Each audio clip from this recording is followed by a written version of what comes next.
समय की बात है। किसी घने वन में एक बहुत बड़ा शेर रहता था।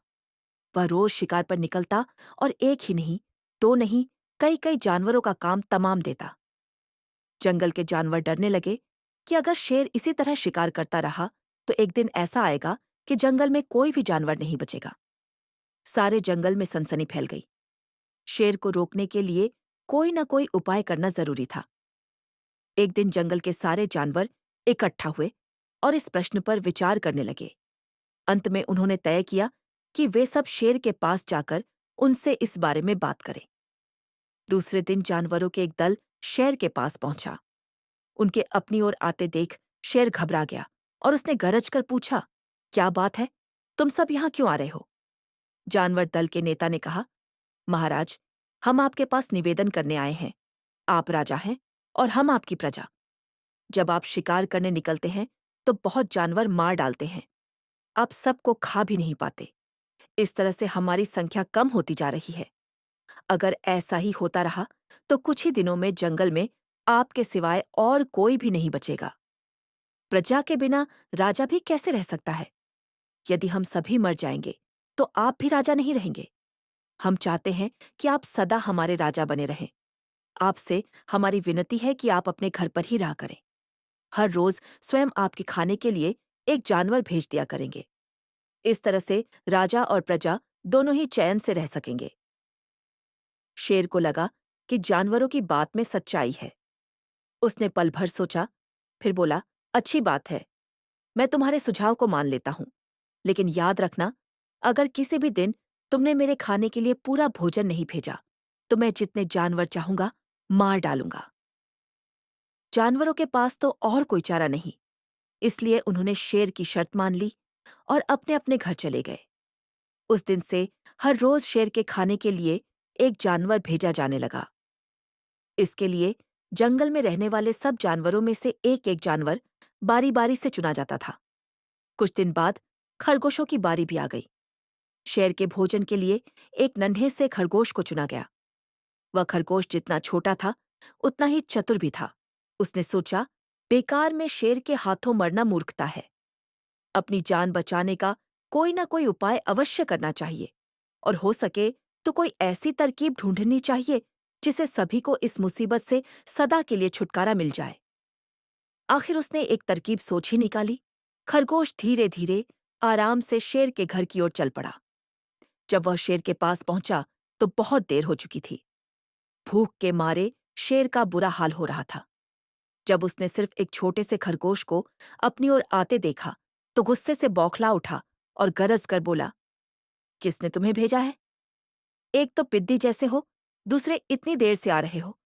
जिन बेवकूफों ने तुम्हें भेजा है, मैं उन सबको ठीक करूंगा। एक एक का काम तमाम न किया तो मेरा नाम भी शेर नहीं। नन्हे खरगोश ने आदर से जमीन तक झुककर, महाराज, अगर आप कृपा करके मेरी बात सुन लें तो मुझे या और जानवरों को दोष नहीं देंगे। वे तो जानते थे कि एक छोटा सा खरगोश आपके भोजन के लिए पूरा नहीं पड़ेगा, इसलिए उन्होंने 6 खरगोश भेजे थे। लेकिन रास्ते में हमें एक और शेर मिल गया। उसने 5 खरगोशों को मारकर खा लिया। ये सुनते ही शेर दहाड़कर बोला, क्या कहा? दूसरा शेर, कौन है वह? तुमने उसे कहाँ देखा? महाराज, वह तो बहुत ही बड़ा शेर है, खरगोश ने कहा। वह जमीन के अंदर बनी एक बड़ी गुफा में से निकला था। वह तो मुझे ही मारने जा रहा था, पर मैंने उससे कहा, सरकार, आपको पता नहीं कि आपने क्या अंधेर कर दिया है। हम सब अपने महाराज के भोजन के लिए जा रहे थे, लेकिन आपने उनका सारा खाना खा लिया है। हमारे महाराज ऐसी बातें सहन नहीं करेंगे। वे जरूर ही यहां आकर आपको मार डालेंगे। इस पर उसने पूछा, कौन है तुम्हारा राजा? मैंने जवाब दिया, हमारा राजा जंगल का सबसे बड़ा शेर है। महाराज, मेरे ऐसा कहते ही वह गुस्से से लाल पीला होकर बोला, बेवकूफ, इस जंगल का राजा सिर्फ मैं हूं। यहाँ सब जानवर मेरी प्रजा हैं।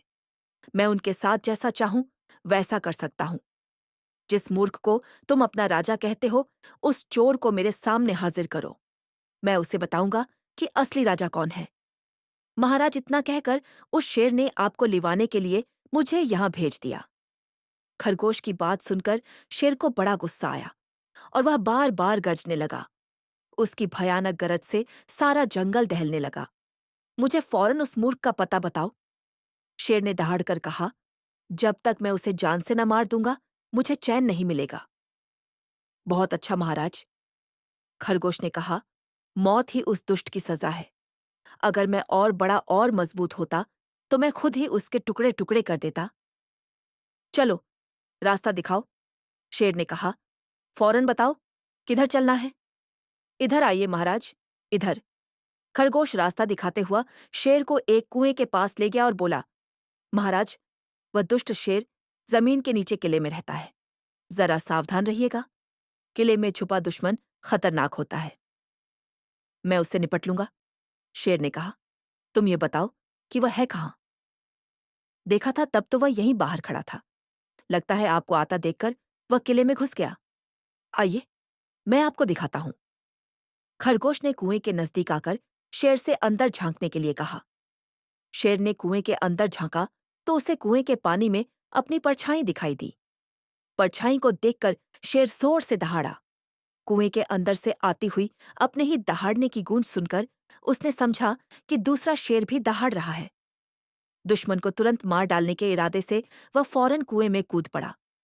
कूदते ही पहले तो वह कुएं की दीवार से टकराया, फिर धड़ाम से पानी में गिरा और डूबकर मर गया।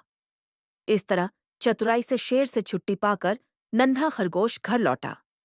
उसने जंगल के जानवरों को शेर के मारे जाने की कहानी सुनाई। दुश्मन के मारे जाने की खबर से सारे जंगल में खुशी फैल गई। जंगल के सभी जानवर खरगोश की जय जयकार करने लगे। सीख, घोर संकट की परिस्थितियों में भी हमें सूझबूझ और चतुराई से काम लेना चाहिए और आखिरी दम तक प्रयास करना चाहिए। सूझबूझ और चतुराई से काम लेकर हम भयंकर संकट से उबर सकते हैं और बड़े से बड़े शक्तिशाली शत्रु को भी पराजित कर सकते हैं। हेलो दोस्तों, अगर आपको ये कहानी पसंद आई हो तो लाइक करें, कमेंट करें और सब्सक्राइब करना ना भूलें। फिर मिलेंगे अगली कहानी में।